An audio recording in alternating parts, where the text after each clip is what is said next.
Chacun de nous, selon le type de caractère qu'il a, selon la personnalité qu'il a, il y a des choses que nous lisons dans la Bible et puis on n'a pas la même réaction, on n'a pas la même façon de comprendre le même récit, le même fait qui est écrit dans la Bible.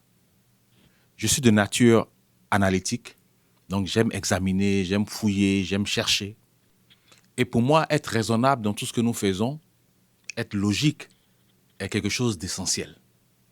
Et je vous assure que souvent, c'est très, très dur de suivre Dieu quand on a ce type de personnalité. Parce que pour nous, être raisonnable, être logique, c'est la base de tout ce qu'on fait.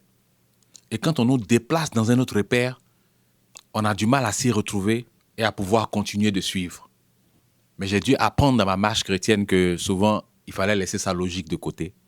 Si on veut croire en Dieu, il faut laisser sa logique de côté. Il faut laisser ce qu'on croit être logique de côté et il faut juste le suivre. J'ai compris chemin faisant que, en fait, Dieu nous introduisait dans une autre logique. Donc, nous, en tant qu'humains, on regarde les choses physiques, on regarde tout ce qui est autour de nous et puis on a une certaine logique qu'on construit dans notre raisonnement, dans telle ou telle façon de penser. Alors que Dieu, lui, comme il maîtrise toutes choses et que c'est lui qui a fait toutes choses, il peut passer d'un repère à l'autre. Il peut nous conduire dans toute situation, dans tous les repères qu'il veut, parce qu'il se retrouve dans ces choses-là, parce que c'est lui qui les a faites. Ce n'est pas parce que, par exemple, l'œil humain ne peut pas voir à 10 kilomètres que je vais dire en toute logique qu'il n'y a rien qui se passe à 10 kilomètres ou qu'il n'y a pas telle ou telle chose qui se passe à 10 kilomètres.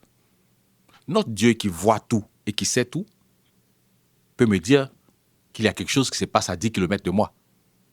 J'ai dû apprendre tout cela au fur et à mesure. Je me rends compte souvent que ça fait du bien de s'abandonner entre les mains de Dieu, de croire que c'est lui qui est la source de tout. C'est lui qui maîtrise les temps et les événements. C'est lui qui maîtrise toutes choses. Il y a tellement de situations dans la Bible qui défient notre logique. Et je vais vous prendre vite fait un exemple biblique. On parle dans la Bible de la chute de Jéricho. Mais quand on lit bien le récit dans le livre de Josué, on voit que des directives particulières avaient été données à Josué pour la prise de Jéricho. Si je lis par exemple le livre de Josué, chapitre 6 au verset 4, il est dit « 7 sacrificateurs porteront devant l'arche 7 trompettes retentissantes.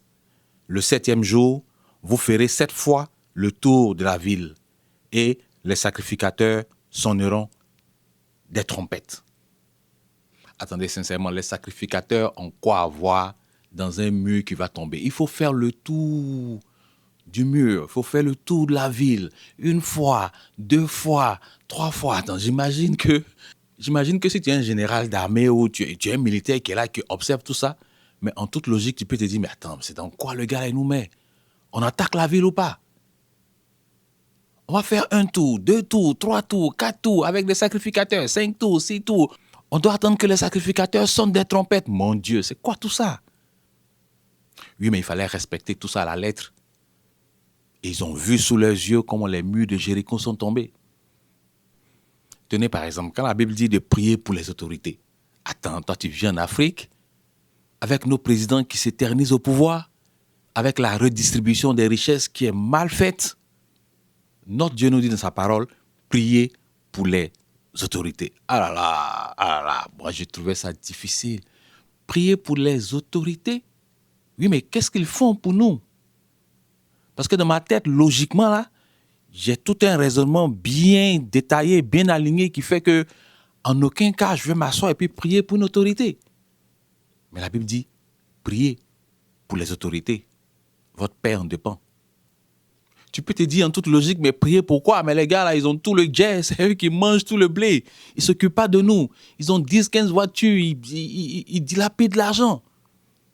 La Bible dit, arrête de les critiquer et prie pour eux. C'était compliqué. J'imagine, même pour les femmes, quand la Bible leur dit, soyez soumises à vos maris. Ah là là, ah là là, ah là là.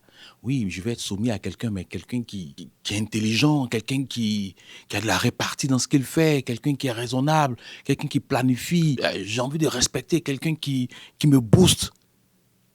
La Bible dit, on s'en fout de tout ça. À partir du moment où il est ton époux, à partir du moment où il est ton mari, tu lui dois respect. Et c'est lui qui doit prendre toutes les décisions en dernier ressort. Aïe, aïe, aïe, aïe, aïe, aïe. Ah, les femmes, il y a quoi, hein? Il y a quoi pour vous, là? Ah, parce qu'il y a des gens qui sont irresponsables, hein? Il y a des gens qui sont bizarres. Toi, mais tu vois que ce qu'il dit là n'a ni tête ni queue. On dit, tu lui dois respect. Mais au fond, à bien y regarder, on se rend compte que vraiment, notre Dieu nous enseigne pour notre profit. Parce que tout cela permet à la cellule familiale d'être stable, de bien se porter. Tout cela permet au pays de bien se porter. Tout cela nous permet à nous-mêmes de pouvoir avancer correctement, même s'il y a des choses qui nous semblent étranges, qui nous semblent bizarres et qui dépassent notre entendement ou notre logique. Restons calmes. Mettons en pratique la parole de Dieu. Soyons juste vigilants. Et puis nous allons voir que ce que dit la Bible est ce qui doit être fait. Même si souvent, ça nous semble bizarre. C'est ce qui doit être fait. Moi, souvent, je respecte la parole que Dieu m'a dit de faire. Puis, après, je peux comparer ma situation à celle des autres. Puis, je dis, ah, ok, c'est parce que moi, j'ai mis telle parole en pratique que ça fonctionne comme ça pour moi. Mais les autres, ils sont dans telle ou telle situation parce qu'ils n'ont pas compris qu'il fallait mettre la parole en pratique. Donc, on se rend compte souvent bien plus tard que tout ce que notre Dieu nous enseigne est pour notre bien. Donc, chers frères et sœurs, mettons tous la parole de Dieu en pratique. Elle peut vous sembler bizarre des fois, mais c'est la parole de Dieu et elle est faite pour votre bien. Shalom chez vous.